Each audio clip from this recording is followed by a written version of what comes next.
트럼프 대통령이 전 세계를 상대로 관세 전쟁을 확전시키는 가운데 중국의 반경도 만만치가 않습니다. 특히 중국 AI 총력전을 펼치면서요. 미국 빅테크 기업의 대미 항전 선포했는데요. 점점 격화되는 미중 갈등과 트럼프의 관세 폭탄 속에서 우리는 어떻게 살아남아야 될까요? 이인철 참좋은 경제연구소장 함께합니다. 안녕하십니까? 네. 미국은 빅테크라고 하지만은 중국은 이제 레드테크라는 용어를 쓰는데 앞서 영상 잠깐 보셨지만은요. 시진핑 주석의 표정이 이렇게 온화한 적이 있었을까 할 정도로 느닷없이 좌담회를 열었습니다, 여러분. 그래서 시진핑 주석이 레드테크의 수장들과 화기애애한 담소를 나눴거든요. 이 내용부터 시작해 보도록 할까요? 이게 뭔 일입니까? 그렇습니다. 아마 이제 미국의 빅테크 기업과 대조되는 네. 의미입니다. 중국의 5성기 빨간 색깔을 의미하는데 레드테크. 중국의 글로벌 IT 기업들의 수장을 한 자리에 네. 모았습니다. 2월 17일이었는데요. 일단 이 자리에는 아시다시피 뭐 미국의 이제 중국의 어떤 이 보복 조치라고 하면 화웨이 그리고 알리바바 네. 그리고 최근 뜨고 있는 랑원평 네. 이 딥시크의 수장 이외에도 뭐 샤오미, 비아디, CATL과 같은 우리가 이제 이 이름만 들어도 알만한 주요 이제 중국의 IT 기업 대표들이 참석을 했습니다. 신사업 수장들 다 모였네요. 맞습니다. 그러다 보니까 그동안 한동안 이제 실종설이 나돌았던 마윈까지도 재등장하면서 눈길을 끌었는데 자 그러면 중국의 레드 기업 총수들 불러놓고 도대체 뭐 했느냐? 네. 바로 이제 결사항전, 미국과의 압박에 대응할 결사항전의 의지를 내비쳤다라는 겁니다. 최근 미국은 이제 4가지 관세 폭탄을 퍼뜨리고 있습니다. 국가별, 그리고 이제 이 품목별, 보편적 관세, 상호 관세. 네. 이 가운데 시행된 것은 사실 중국에 대한 중국산 제품에 대한 10%의 관세입니다. 추가 관세죠. 그렇습니다. 추가 관세를 부과한 가운데 자 그러면 이 트럼프 대통령의 이런 이제 이 관세 정책에 대응하기 위해서 과연 관주도에 이제 중국이 내놓을 게 뭐가 있느냐를 목해보면 지금 잘 나가고 있는 민간 기업들이 있다는 겁니다. 그래서 시 주석도 2018년 이후 처음으로 민간 기업 대표들 한 자리에 모인 자리였는데요. 이 자리에서 이제 시 주석은 뭘 강조했느냐? 민간 기업들한테 보국을 강조했습니다. 법을 준수하고 경영을 잘하고 먼저 부해줘라. 그리고 이제 공동부유를 촉진하기 위해서 새로운 기여를 더 많이 해달라라는 얘기인데요. 자, 아마 이는 이제 1985년 덩시아오퐁이 선불은 먼저 능력 있는 사람부터 부자가 되고 이후에 이제 낙오된 사람들 도우라라는 선불론을 일부 이제 인정한 셈인데요. 근데 이제 시진핑 하면 공동부유가 이제 캐치프레이즈였는데 네. 물론 뭐 이제 이 공동부유 다 같이 잘 살자라는 이제 시진핑의 어떤 주석이 내세운 이제 부의 분배도 중요하지만 먼저 민간 기업들이 앞서서 이제 부유를 축적하고 난 다음에 전반적으로 중국 경제 성장을 도모하라라는 의미이기 때문에 중국 기업들의 기술력 그리고 이제 민간 역량을 다 모아서 미국 빅테크 기업들에 대응하는 무기로 활용하겠다라는 어떤 전략을 내비치고 있는 상황입니다. 쇼잉 효과도 있는 것 같아요. 여기 참석한 기업들 보면은 뭐 딥시크도 얘기했지만 그 전에 알리바바 있었고요, CATL, BID. 뭐 이제는 누가 무시 못할 그럴 기업들을 싹 저기에 몰아 앉힌 거 아닙니까, 자리에? 그리고 혼자 이제 앞에서 웃으면서 이제 좌담회를 가졌는데 미국한테 한번 지켜보라 이런 의미도 있죠. 우리도 이 정도다 이런 뭐 어떤 신경전도 있는 것 같아요. 맞습니다. 하웨이를 그렇게 때렸는데도 하웨이는 여전히 건재합니다.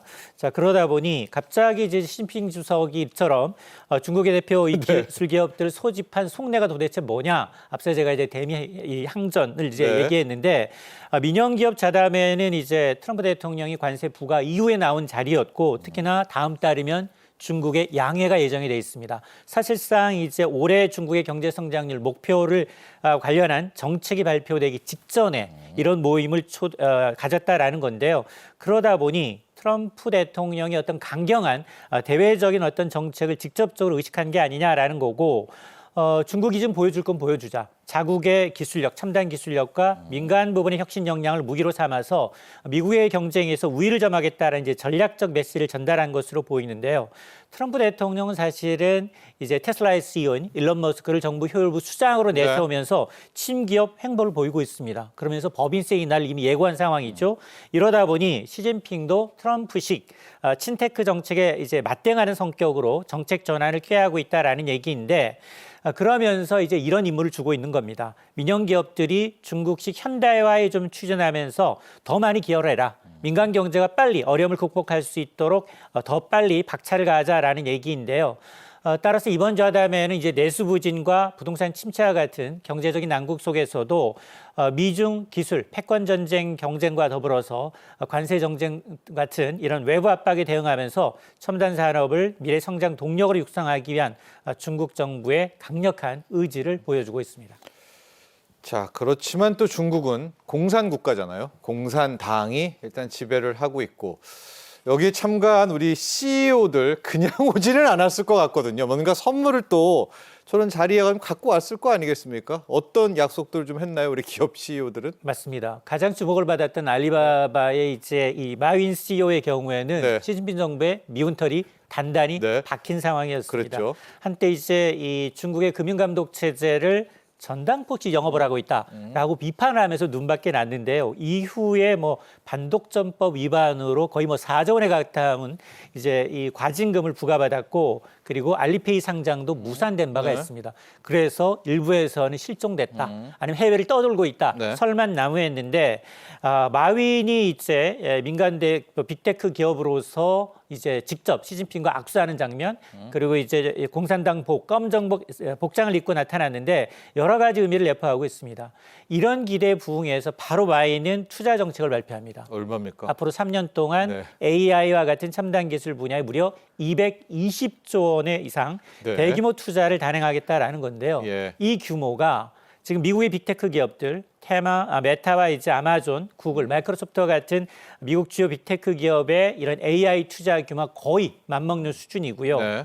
이런 통 큰 투자의 배경은 크게 두 가지가 있습니다. 마인 뭐 개인 자신뿐만이 아니라 중국 IT 테크 업계 전반에 대한 신뢰 회복, 그리고 이제 제도학의 신뢰로 해석이 되고 있고 정부와 민간의 협력을 통해서 미래 성장 동력을 마련하겠다라는 의지가 반영이 돼 있고 대외적으로는 마윈의 대규모 투자 계획은 미국과 중국 간 기술 경쟁에 대한 대응과 정부의 어떤 새로운 경제 정책에 좀 부응해서 발맞춰서 중국의 첨단 기술 분야를 좀 글로벌 선제적 우위를 확보하겠다는 전략으로 해석이 됩니다. 자, 마윈의 330조 투자도 있었지만요, 여러분 이 4차 산업 같은 경우에 신사업은 중국의 실력 대단하다 이런 평가가 많이 있습니다.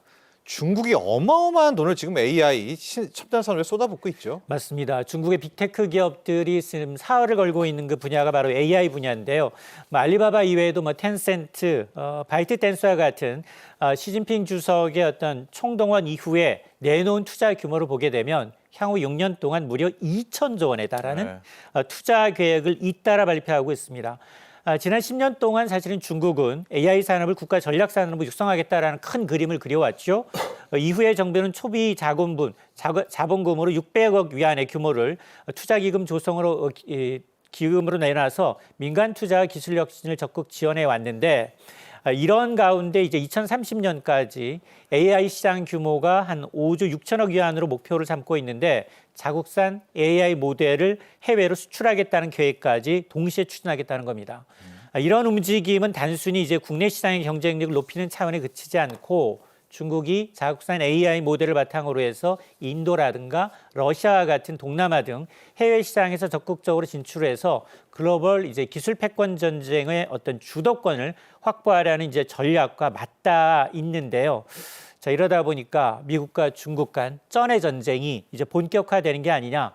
기술 자립과 함께 이제 혁신을 통한 AI 선독으로 도약하기 위한 쩐의 전쟁이 본격화될 것이다라는 분석이 나오고 있습니다. 그렇습니다.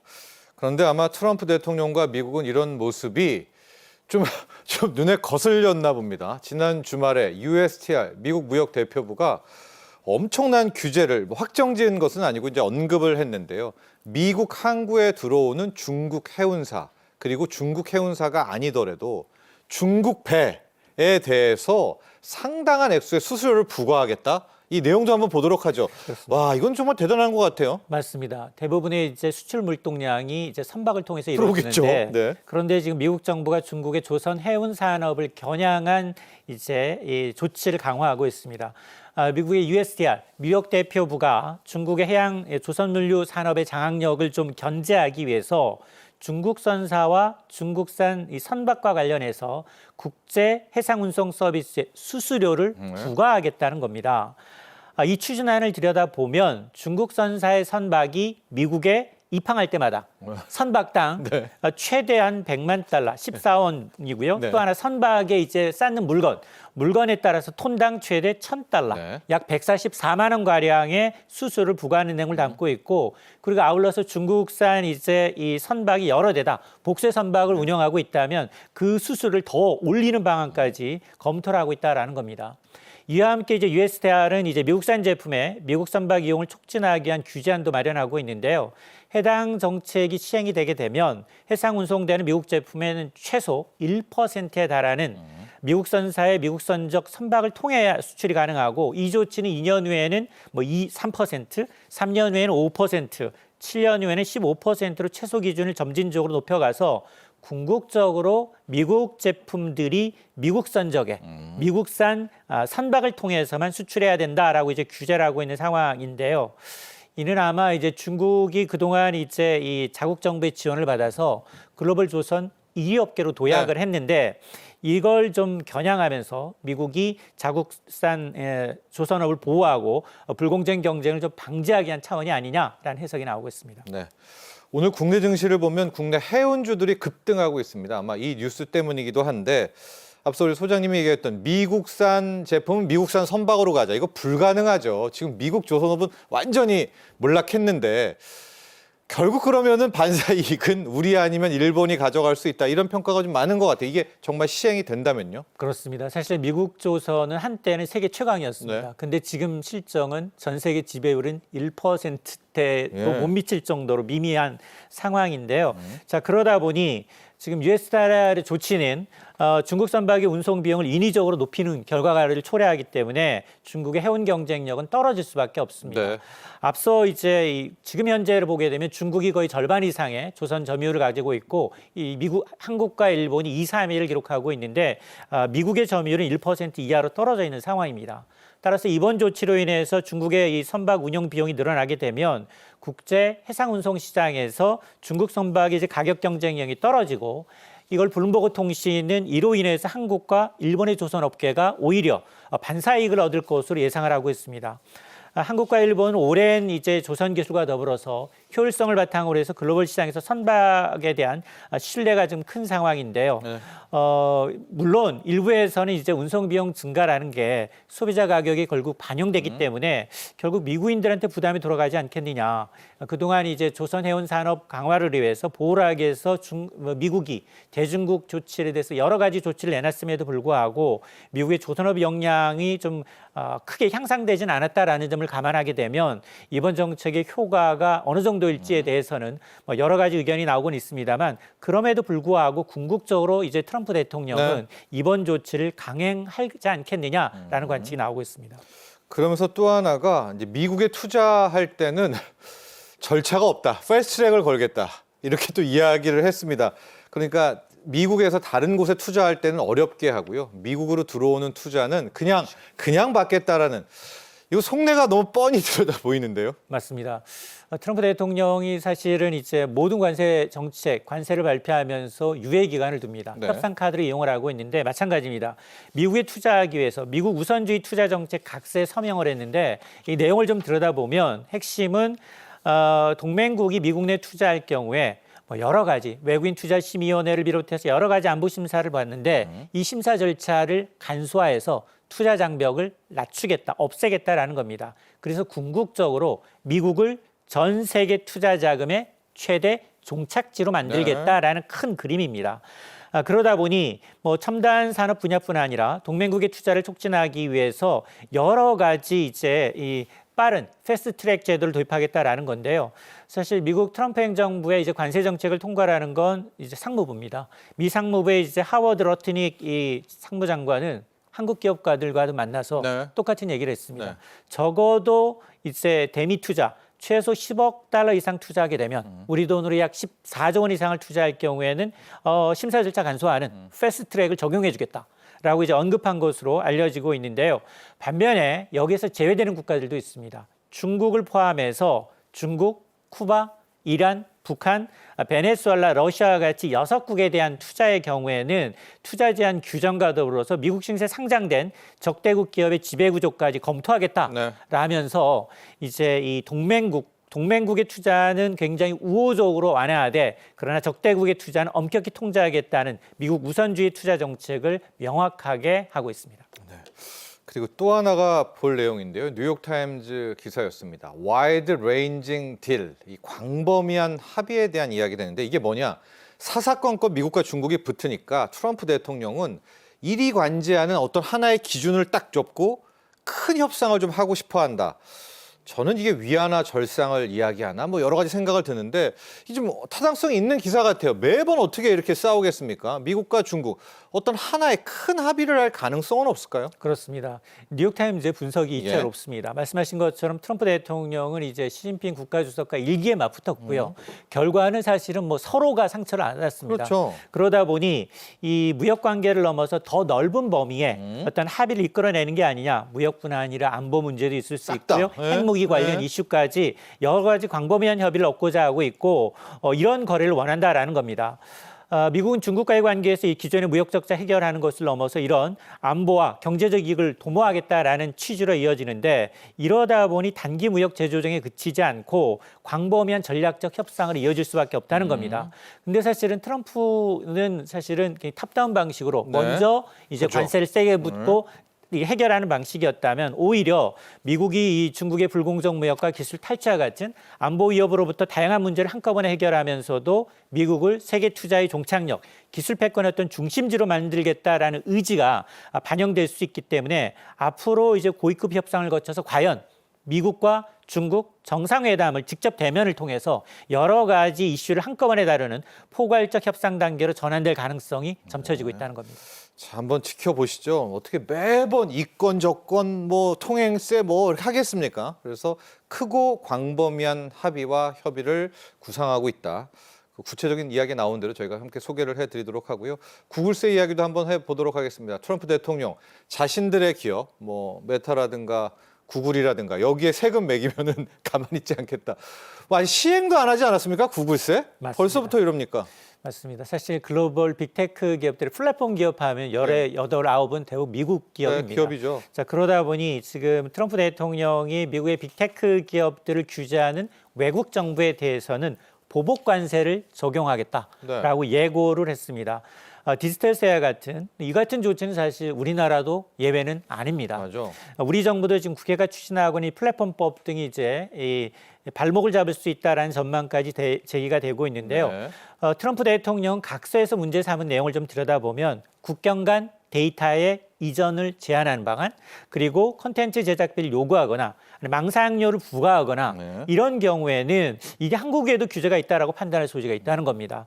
자, 그러다 보니 실제로 이제 트럼프 대통령이 지시를 지도적으로 이행하게 될 USTR 미 무역대표부 현지 기업들의 경우에도 이 같은 규제가 모두 무역 장벽에 해당한다라면서 줄곧 반대하는 입장을 나타내어 나왔는데요.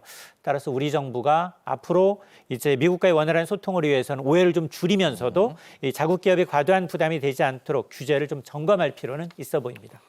근데 우리가 뭐 아주 상식적으로 생각해도 넷플릭스 같은 경우가 우리가 깔아놓은 망에서 지금 돈 벌어가고 있잖아요. 망 사용료 내야 되는 거 아닙니까? 맞습니다. 네. 무임승차 해야 되고요. 그리고 갖가지 이제 플랫폼 기업들이 이제 인앱 결제를 요구하고 있는 것도 유럽에서는 구글도 그렇고요. 지금 이 과징금을 막고 있는 상황이기 때문에 네. 글로벌 표준으로 간다면 문제가 없겠지만 그렇지 않고 우리가 먼저 독단적으로 진행한다면 타겟이 될 가능성이 있습니다. 아, 그럼 우리의 플랫폼법도 좀 유럽이랑 눈치 보면서 궤를 같이 하자. 예, 그래서 함께 단체 행동을 해야 된다. 그런 이야기까지도 해주셨고요.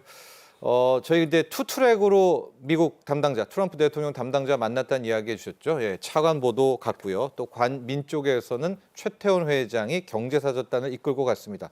결국 아마 이달 말 2월, 3월쯤이 되면 장관급 우리 인덕근 장관과 만나게 될 것 같은데 앞서 만나면서 어떤 이야기들이 좀 이어갔고 앞으로 우리가 어떤 대비를 좀 해야 될지도 함께 정리를 해주시죠. 그렇습니다. 다소 늦었지만 이제 지난주부터 이제 관 차원에서는 산자부 차관보가 맞죠? 그리고 이제 민간 기업에서는 최태원 대한상공회소 이제 회장이 직접 가서 이 백악관 고위 관계자 의회 주요 인사들을 만났습니다. 그러면서 이제 우리의 입장을 전했는데요. 어쨌든 우리가 한미 FTA를 체결했기 때문에 관세 철폐를 강조하면서 한국을 관세 대상에서 좀 제외해 줄 것을 요청을 했고요. 또 이달 말 말씀하셨던 것처럼 장관급 회담입니다. 이미 어느 정도 차관고에서 실무 협의를 한 만큼 우리가 더 큰 협력과 해결책을 모색할 수 있는 그런 시간이 될 것으로 보이는데 향후 이제 우리 피해를 최소화하기 위해서는 지속적인 소통과 또 협력을 강조할 것으로 보이고 사실 우리가 대미무역 흑자가 크게 역대 최대 규모로 벌어진 걸 감안하게 되면 give and take 이걸 어떻게 좀 줄일 것인가에 대한 네. 이제 방식도 이제 얘기가 될 것으로 보이는데 큰 그림에서 보면 일단 트럼프의 에너지 정책에 호응하면서 무역 수지 개선에도 효과가 있는 어쨌든 미국산 에너지 수입은 네. 더 늘리는 게 필요하고요. 그리고 이외에도 지금 미국이 먼저 손을 내민 분야들이 분명히 있습니다. 조선도 있고요, 원전도 있고요, 방산 분야의 협력 체결뿐만 아니라 반도체는 사실 보조금과 관세 폭탄 두 가지를 얹게 됐지만 네. 그러나 딥시크가 이제 출현하면서 우리가 반사카드도 있거든요. 그러다 보니까 대중국 견제를 위한 반도체 공급망 이 구축을 위해서는 공동으로 R&D하자라는 식의 여러 가지 이제 이 해법을 제시하면서 가장 중요한 건 사실은 자동차 반도체거든요. 네. 자동차, 현대차, 기아차 이미 현지 생산하고 있고 능력이 있는데도 불구하고 미국이 원하는 건 지금 수준의 2배 이상 더 늘려라라는 압박이기 때문에 아마 현대기아차도 현지 생산 비중을 거의 70%까지 끌어올리는 분야까지 고려를 하고 있는 것으로 보이는데 답은 나와 있습니다. 일본처럼 포장을 잘하자. 네. 2030년까지 1조 달러 투자한다 그랬거든요. 그러다 보니까 이런 모범답안에 맞게끔 트럼프의 눈높이에 맞춤형으로 이제 맞춤형 카드를 제시하고 우리가 얻을 건 얻어내는 실리적인 협상을 좀 이끌어내야겠습니다. 알겠습니다. 자, 도움 말씀 주신 이은철 참 좋은 경제연구소 소장 여기서 보내드리죠. 오늘 감사합니다.